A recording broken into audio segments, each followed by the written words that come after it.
Hello there. Today we're going to introduce you to the Taiga biome by me, Tomas Piva. Let's get started. The taiga is also known as the boreal forest or the snow forest due to its very low temperatures and the fact that this biome is only found in the northernmost parts of the earth. As you can see, the picture on the left is the taiga during the warmer summer season, and the picture on the right is of the colder winter season. Here we can see a climatograph for the taiga in Anchorage, Alaska. As you can see, the temperature is very low throughout the year. It barely passes the 60s in the warmer June and July and even August months. The precipitation is low also throughout the year, with very few inches, only more than about 2 happening in about September. As you can see from this map, the taiga is the world's largest terrestrial biome.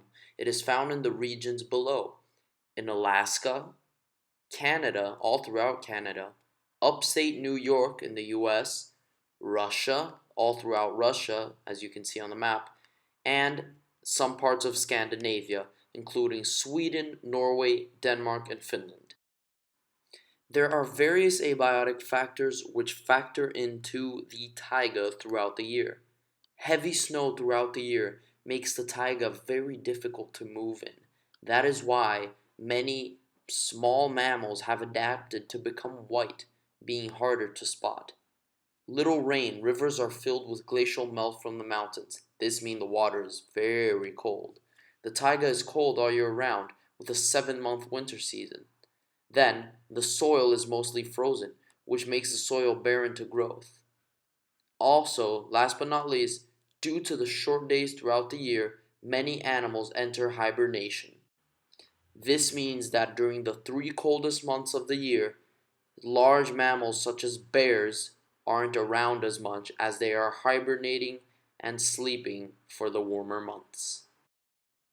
Some of the most common trees and types of plant in the taiga include the balsam fir, which is the type of tree that produces pine cones that scatter throughout the floor, the black spruce, a tall coniferous tree, then the white fir, also known as the Christmas tree, an evergreen tree, then the jack pine, which is a very tall coniferous tree, often logged by various companies looking to harvest and utilize its tough, tall trunk.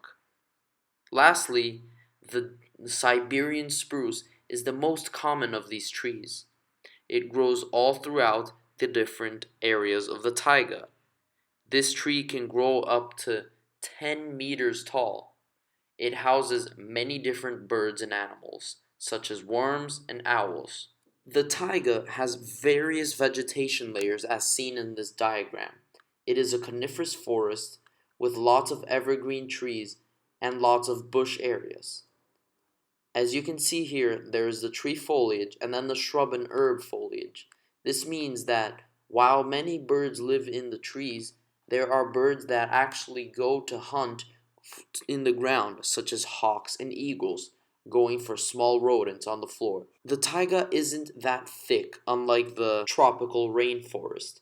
This means that predator birds can hunt easily within its sparsely vegetated areas. Here, in this food web, you can clearly see the different relations happening within the taiga.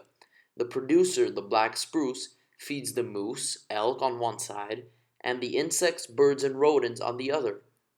These small critters are eaten by the different birds, such as the regular sparrows, owls, and even small mammals such as the foxes and the weasels, which in turn are eaten by the lynx, a small bobcat type animal.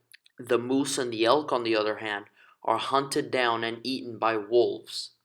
If you were to get a population chart of these different trophic levels, you would see that there are much less wolves and lynxes compared to the other trophic levels, such as the secondary consumers and the primary consumers. This is because of the less energy available as the trophic level rises. There are many different predator-prey relations happening within the taiga. The most notable, however, is the lynx and the snowshoe hare. As you can see in the table above, the lynx and hare populations both tend to rise and fall in the same order. This is because the lynx eats the hare and then needs time not only to eat the hare, but to also procreate and raise its population. And this is happening while the hare is procreating as well. So, when there are many hares for the lynx to eat, the lynx goes out and repeats the cycle again. Other examples of this are the bears eating different shallow water fish, and owls picking off ground rodents along with hawks and eagles. As for current research, there is quite a bit being done in the taiga. Currently, various organizations research ways to impede climate change caused by humans from causing disasters for the taiga biome. With premature glacial melt, the animals are often left with diminishing water sources. Taiga Plains looks to research and solve this, and you can even check out this article in the link listed below. Unfortunately, various human impacts and negative human impacts happen all over the taiga. Logging happens all over. Solid, large coniferous trees provide an excellent wood supply for humans. This destroys various bird habitats for various organisms, including rodents. Oil and gas exploration damages the soil and earth while polluting water systems for various animals, like bears or moose, various mammals. Poachers infest the taiga, searching for pelts of various endangered species, such as the now in risk of extinction Siberian tiger. For my peer review, a friend made this comment. This presentation is very clear and contains good bits of information. Be careful not to clutter slides with text and make sure to be as clear as possible when narrating the video. Your presentation checks off all the necessary requirements according to the rubric, and it is a very engaging educational piece. This comment was left by Gonzalo Macias. Here are all my sources that I used for this video. Feel free to click on any of them. Now, the end. Thanks so much for watching my video. I'll see you next time.